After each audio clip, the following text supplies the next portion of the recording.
A família é muito mais do que um simples grupo de pessoas unidas de qualquer jeito e vivendo juntas na mesma casa. É muito mais do que isso. Ela é a célula-mãe da humanidade. Quando Deus quis que a humanidade existisse, projetou baseada na família, por isso ela é sagrada. Não foi um papa, um bispo ou um cardeal que a instituiu, mas o próprio Deus, para que ela fosse o berço e o escudo de proteção da vida humana na Terra. Infelizmente, hoje muitas famílias estão se autodestruindo pela falta de diálogo e falta de paciência. Marido e mulher não se entendem, e o mesmo acontece com os filhos. É preciso aprender novamente a ser família. Parece um absurdo, algo tão básico, mas é a nossa realidade de hoje. Neste mundo, sempre teremos aflições, e a nossa família precisa ser refúgio e segurança. Durante essa guerra espiritual que estamos vivendo, muitas famílias vivem seus dramas, porque não reconhecem que abandonaram a Deus. Se contarmos apenas com a força dos homens, seremos derrotados. É hora de sobriedade, hora de vigiarmos e estarmos atentos. Deus jamais nos abandona. Devemos ter a humildade de bater no nosso peito e pedir perdão a Deus. Reconhecer que nós o abandonamos. Devemos rezar mais em família, mas infelizmente, uma das grandes ameaças à oração em família é a falta de tempo e as tecnologias, como a internet e a televisão. A verdadeira igreja opõe-se a todas as formas de negação da vida humana e sustenta aquilo que promove o bom entendimento entre a família. Existe um demônio especializado em atacar a família, diz o padre exorcista César Trucchi. O demônio procura atacar a família através de ideologias, estilos de vida e pensamento individualista que tem seduzido a sociedade. Por causa das ideologias e pensamentos individualistas, pessoas da mesma família buscam religiões diferentes. A mulher é católica e o marido é protestante, por exemplo. Os filhos, seguindo religiões diferentes, ou nenhuma, como é o caso de muitos que dizem que acreditam em Deus, mas não seguem religião. Como resolver esse tipo de problema? O que posso fazer para unir novamente a minha família?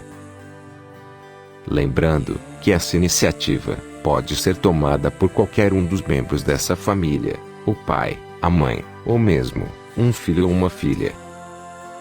O que posso fazer então? O primeiro passo, obviamente, é rezar e pedir a Deus força, fé, sabedoria e discernimento para enfrentar essa guerra espiritual que estamos vivendo hoje. Precisamos compreender qual a vontade de Deus com relação à religião que escolhemos. Porque, se contarmos apenas com a vontade humana, corremos o risco de fazer escolhas erradas. E o que Deus espera de nós? Eu creio que basta nós lermos o Novo Testamento da Bíblia para compreendermos qual é a vontade de Deus. Seu Filho Jesus veio ao mundo para nos ajudar. Depois de escolher os 12 apóstolos, durante aproximadamente 3 anos, ele os ensinou e os incumbiu de pregar o Evangelho a todas as criaturas e em todos os lugares. Jesus os instruiu e falou como eles deviam agir em cada cidade e em cada casa que eles entrassem. Jesus dava início à hierarquia da sua igreja quando escolheu os 12 apóstolos e disse a Pedro: Pedro, tu és pedra, e sobre essa pedra edificarei a minha igreja. Nesse momento, ele estava ordenando o primeiro Papa da Igreja Católica, que naquela época era conhecida como Igreja Primitiva. Passou a ser chamada Igreja Católica, aproximadamente no século IV d.C. É impressionante como os protestantes não conseguem compreender algo que está escrito de uma forma tão clara. Pedro, tu és pedra, e sobre essa pedra edificarei a minha igreja.